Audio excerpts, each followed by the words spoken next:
Rough draft of mini book. From nail technician with PTSD to self-actualized holistic leader. Introduction. Finding myself in the chaos. I never imagined that my journey as a nail technician, something I pursued with passion and precision, would intersect with the darkest moments of my life. Living with PTSD was like carrying an invisible weight that shaped how I saw myself and the world around me.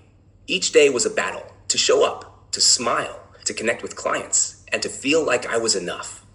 There came a moment when I realized I couldn't keep living this way. It wasn't just about surviving. It was about reclaiming my life and becoming someone I could be proud of. This is not a story of my trauma, but of the strength, resilience, and leadership I discovered within myself. Chapter 1, Living with PTSD. PTSD was an uninvited guest that seeped into every corner of my life. It wasn't just the flashbacks or the anxiety, it was the overwhelming feeling that I wasn't in control.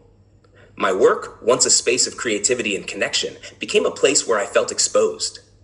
I struggled to maintain focus, and the smallest setbacks felt insurmountable. The stigma surrounding mental health made it harder to ask for help. I felt isolated, afraid that admitting my struggles would make me seem weak.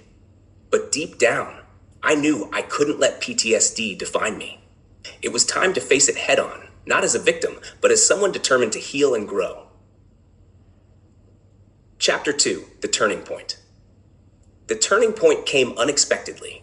A client, noticing my fatigue, shared her own journey of overcoming adversity through mindfulness and self-leadership. Her story planted a seed of hope. I realized that transformation was possible if I was willing to take the first step.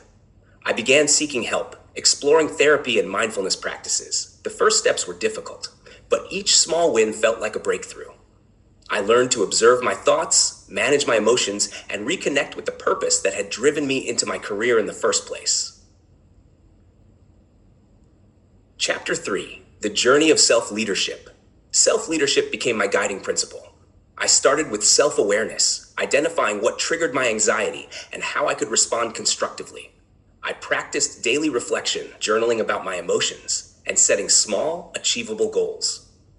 Self-regulation was another critical skill I developed. Through mindfulness, I learned to pause, breathe, and reframe my reactions.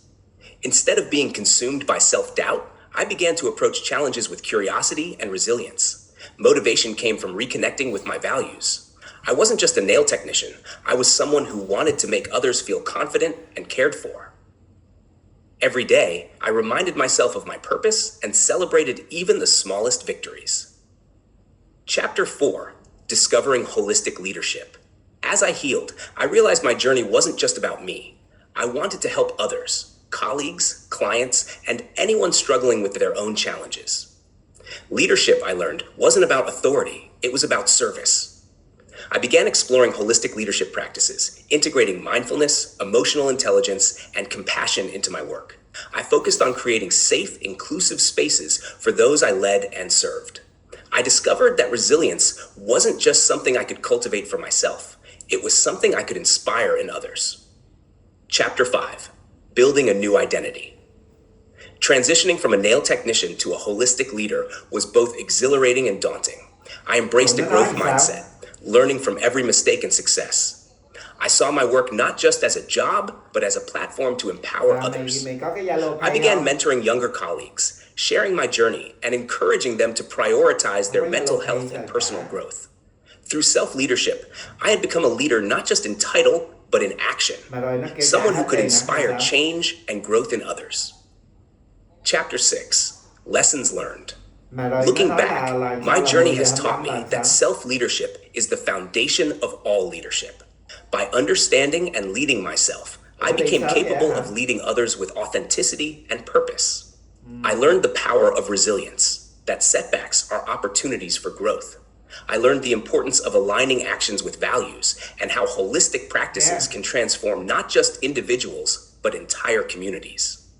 Conclusion, the self-actualized leader. Today, I see myself as a self-actualized leader, not because I've achieved perfection, but because I've embraced growth, balance, and service.